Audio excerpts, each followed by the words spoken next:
Ayan. Hi mga kagors. Andito tayo ngayon sa ibang bansa, no? Naatadiris ka nang gitawag nila kanang Kepagatpatan. Meron akong hinahanap-hanap before pa na talagang yung prutas na wild fruit nga pwede siguro to siyang himuon og kuan kanang ikuan sa saingan aning. Pero murag naam siguro mga nangalibang din yun. Oy, murag naman ni taing. Asa naman buol dahil.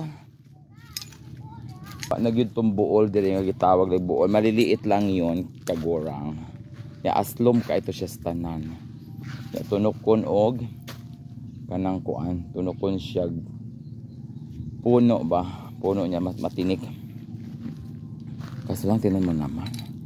Ang dami-dami pangyayari. O diba?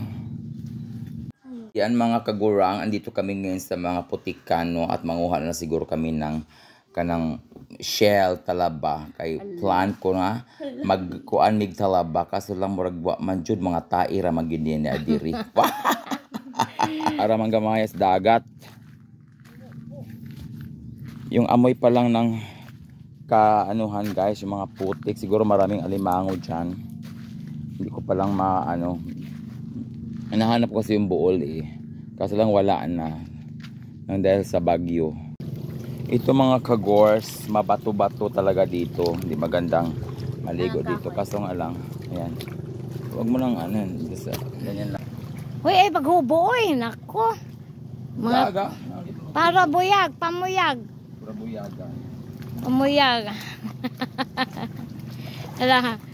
Ano na ka mabaw? Maghapa-hapa. Buyag. Para buyag.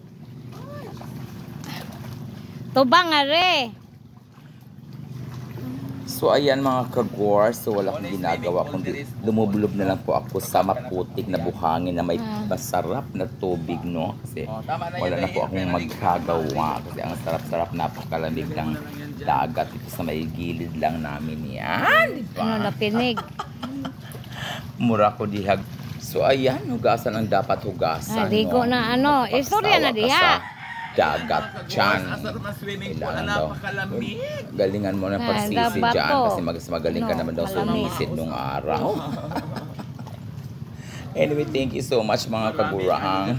So kung nagustuhan nyo naman po, please click and share my YouTube channel. And thank you so much. Marami pa po kayong aabangan dito sa aming probinsya sa Bohol.